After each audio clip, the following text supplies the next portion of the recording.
So Apple just released their new MacBook entry product, and it's starting at just $599. But here's the twist. It's ran by an iPhone chip. Today, we're going to dive into the new MacBook Neo and if it's worth it to purchase. Now, the MacBook Neo is designed to be an entry-level MacBook, one that's designed for students and everyday users. It's powered by the A18 Pro chip and no longer the M series chip. It's the first one of its kind to be powered by an iPhone chip. Now, the purpose of this MacBook is to take on Chromebooks and budget laptops in that market, which is a huge market. So, given that Apple has such a good foundation in MacBook Pros and MacBook Airs, I really think it's going to do well with the MacBook Neo and the budget entry level laptops. Now, let's talk price. Starting price at $599 with an educational price at $499. Now, given that you're getting $100 off for education, clearly shows that this is designed for students, people in the Apple ecosystem, and new users into laptops. And that's what they're trying to capture here. Now let's talk design and colors. It is an aluminum body, very lightweight, and it's bringing to you some bright colors from citrus to blush, indigo, and the traditional silver. It appears Apple is trying to bring back some of those glory days bright colors, which is really fun to see. Now, the MacBook Neo comes in a 13-inch Retina liquid display with 500 nits brightness. In comparison, the Apple Watch Ultra 2 comes in with 3000 nits brightness. And this is aimed towards school, basic browsing, maybe some media, but it's definitely not for pro editing. With a resolution of 2408 by 1506. So that's where you see some of the entry-level features that are going to be coming into play.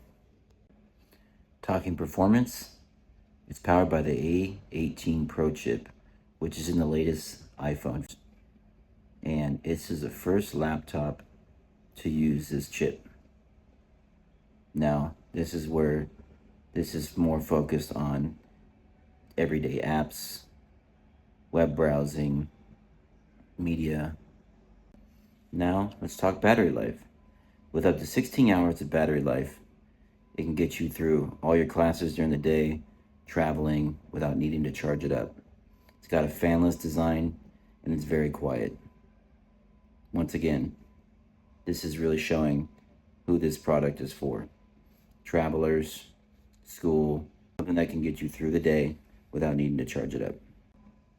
Now this does come with 1080p FaceTime camera, dual microphones, and a side-firing spatial audio, which is great for playing music, talking to friends and family, and it also supports Apple Intelligence, so AI features, writing tools.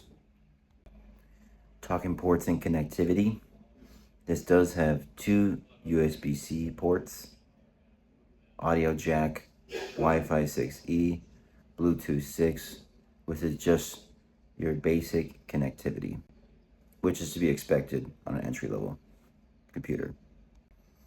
Now here's where the downside and trade-offs are at. You only get 8 gigs of RAM, no upgrades possible, no MagSafe, no Thunderbolt, and the base model of the MacBook Neo does not have Touch ID. That's $100 more. It has limited external display support, and you can see where Apple had to make cuts to get to this price. Now to me, this is something I would purchase. I'm not a student, but I am a basic MacBook user and you only need the necessities of web browsing and iMessaging and simple tasks like that. But if you're a advanced video editor, developer, or advanced features, this is not the product for you. Now, final thoughts.